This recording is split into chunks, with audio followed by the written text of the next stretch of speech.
continuer dans cet élan, de faire connaître à nos amis auditeurs les hommes et les femmes qui travaillent pour l'avancement de cette œuvre qui nous est si chère, car n'oublions pas, Jésus nous a confié une mission dans laquelle qui est la suivante: semer l'évangile, semer, parler de lui, afin de ramener le maximum d'âmes à lui. Aujourd'hui, pour vous, chers amis auditeurs, nous allons nous recevoir un pasteur stagiaire qui se nomme le pasteur Éric Delbois, que certains d'entre vous connaissent et d'autres pas, comme moi, que je vais faire sa connaissance aujourd'hui. Et nous sommes en sa compagnie et nous allons passer un petit moment à découvrir sa personne, sa mission, pourquoi est-ce qu'il s'est engagé dans cette œuvre. Nous allons essayer d'avoir une petite conversation avec lui.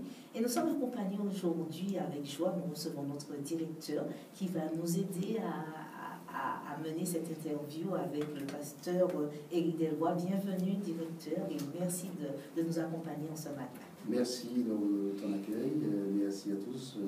Bonjour, chers amis éditeurs. Effectivement, nous recevrons pour vous ce matin, dans le cadre de notre rubrique portrait de votre émission du samedi matin par FNBN, Éric Delbois. Il est pasteur, stagiaire auprès du pasteur Hilary Lucéa. Bonjour, pasteur Delbois.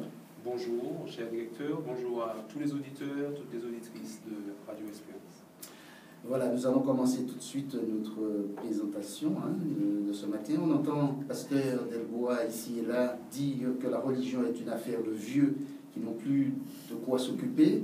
Qu'est-ce qui pousse un jeune d'embrasser la cause de Dieu, du Dieu créateur comme pasteur aujourd'hui?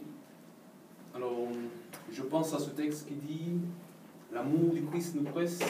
Et effectivement, je crois que nous sommes appelés à donner à Jésus ce que nous avons de meilleur. Notre jeunesse, notre vigueur, notre force. Maintenant, ce qui me pousse à le faire, c'est tout simplement parce que l'appel du Seigneur retentit si fort dans mon cœur que je ne puis faire autrement que de m'engager avec lui et de le servir avec tout ce que je suis et avec tout ce qu'il m'a donné. Alors, comment avez-vous reçu cet appel de Dieu, cet appel à vous engager, à faire alliance avec lui? Alors, en fait, j'ai grandi avec une éducation catholique et déjà très jeune, quand j'étais encore à l'église catholique, dès l'âge de 6-7 ans, j'avais cette envie de servir Dieu comme un ministre de l'évangile. En grandissant plus tard, effectivement, je me suis quelque peu éloigné du Seigneur, mais quand il m'a rappelé dans sa bergerie, cette envie, cette motivation est remontée à la surface et ça devenait de plus en plus pressant jusqu'à ce que je décide de finalement m'engager avec lui et de le servir dans le ministère pastoral. Alors pour le servir dans le ministère pastoral, cette orientation, vous avez dû subir une formation. Est-ce qu'on peut savoir où l'avez-vous subi, comment et combien de temps que ça a duré? Alors je suis allé en France, au campus adventiste de Collonges sous Salève.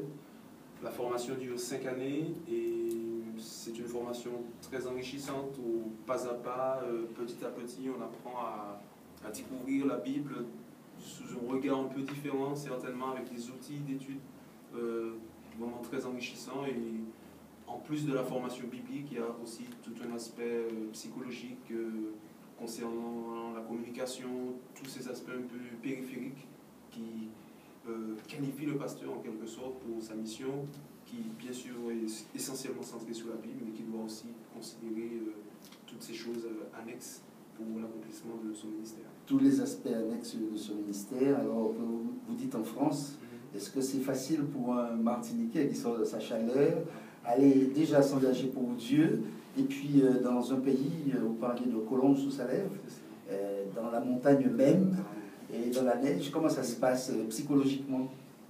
Les débuts sont difficiles, il faut être clair, les débuts sont difficiles parce qu'effectivement, Collonges est situé à 600 mètres d'altitude, il fait froid, il neige, et on est éloigné de la famille, on découvre un environnement différent, mais après 1 an, 1 an et demi, après on trouve les marques et ensuite on prend beaucoup de plaisir à vivre là-bas, à étudier là-bas et à découvrir aussi de nouveaux paysages. Tout ceci participe à la formation du pasteur sur le plan psychologique. Et cette mission de pasteur qui, nous le voyons, nous l'entendons, nous le comprenons, est très prenante.